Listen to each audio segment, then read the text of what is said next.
สบายดีค่อยซื้อว่าหวานค่อยเคยปฏิเสธหักกับหมู่ของค่อยและค่อยก็ได้เสียหมู่คนนั้นไปต่อมาค่อยก็ต้องเจอกับเรื่องแบบนี้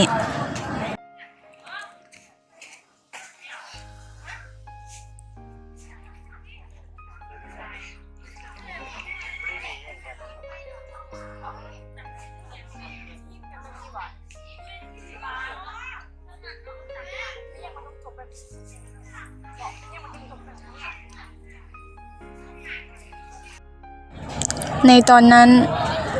ค่อยก็ได้เสียใจและคิดภาพความหลังความฮักที่หมู่คนนั้นมีให้และเคยดีกับค่อยตลอด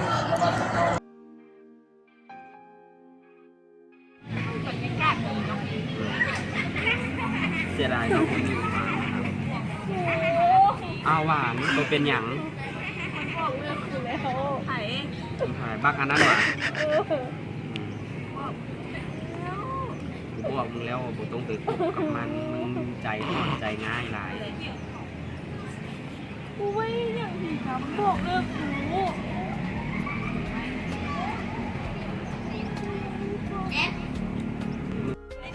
อยากกูสำนักละ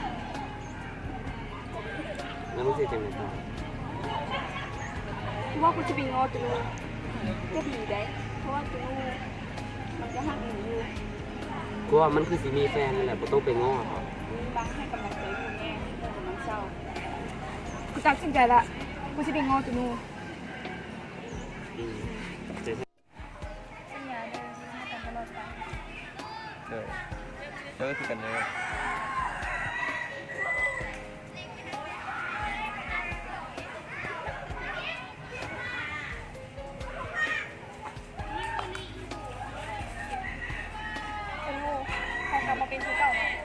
เอาเรื่องของเขามันจบไปดูแล้วไหน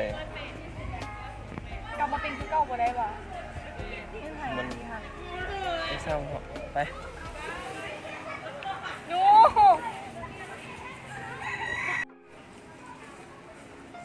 บ้านเป็นยังไงไปบอกกับนูน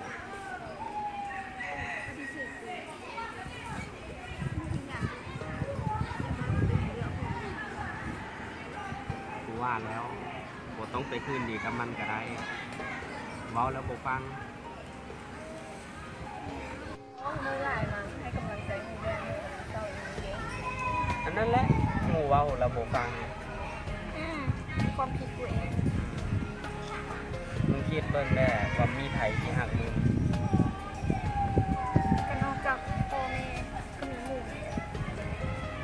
แต่ก็ยังมีกูที่หักมึงเอาลองคบกันบ่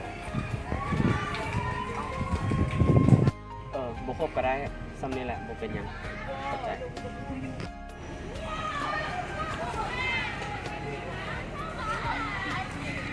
บ่เป็นหยังแต่ว่ากูบ่มีใครหักกูก็ยากกูหักตัวกูเองก็พอ